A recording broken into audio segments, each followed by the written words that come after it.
تو شقیق بلخی نے اپنے سر پہ ہاتھ رکھا، کہا افسوس تو نے اس معذور لومڑی کی طرح بننا پسند کیا، نادان، کاش تو شیر کی طرح بنتا جو خود بھی کھاتا ہے دوسروں کو بھی کھلاتا ہے، کاش تو نعرے تکبیر، نعرے رسالت، مظفر حسین قبلہ، نعرے تکبیر۔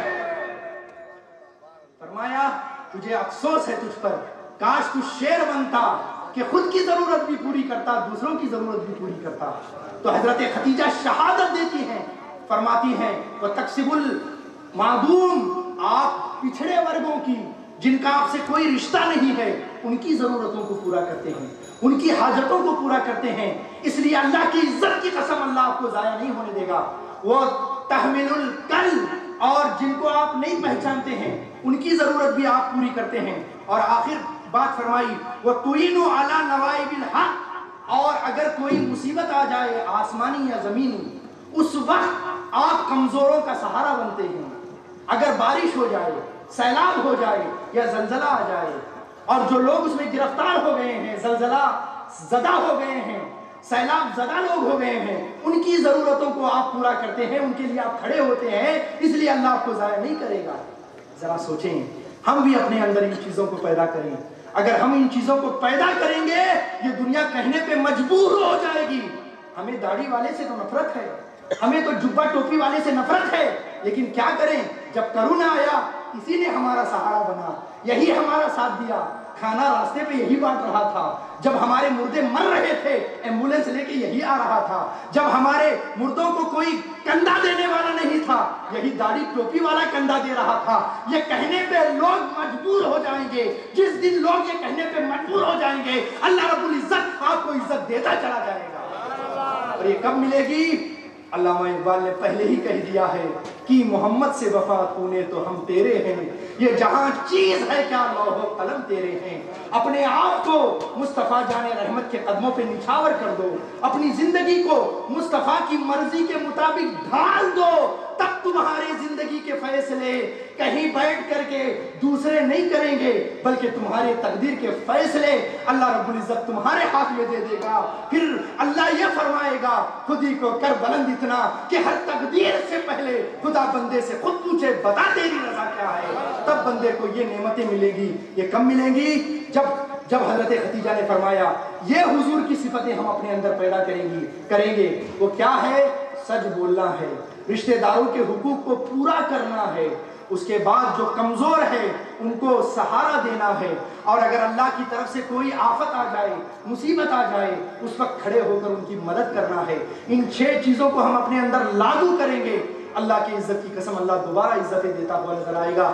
ہمیں عزتوں کا رونے کی ضرورت نہیں پڑے گی، ہمیں عزتوں کو تلاش کرنے کی ضرورت نہیں پڑے گی، عزت جھک مار کے ہمارے دروازے پہ آتی ہوئی نظر آئے گی۔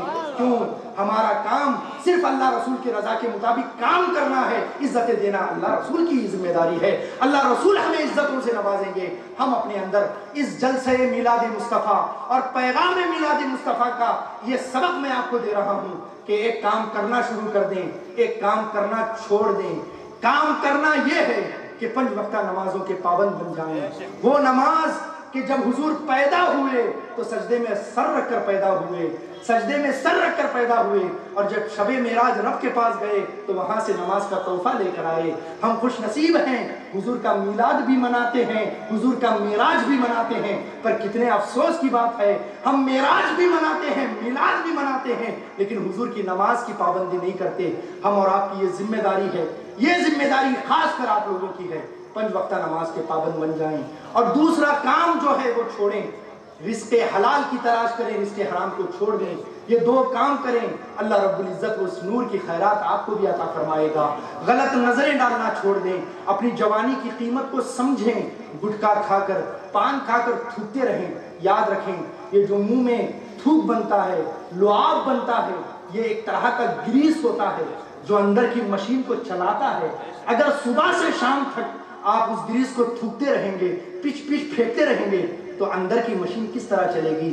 اس لیے ہم اور آپ پیسے دے کر بیماری کو وصول رہے ہیں، ہمارے چہرے کا نور بھی جا رہا ہے، ہماری باڈی فٹنس بھی جا رہی ہے۔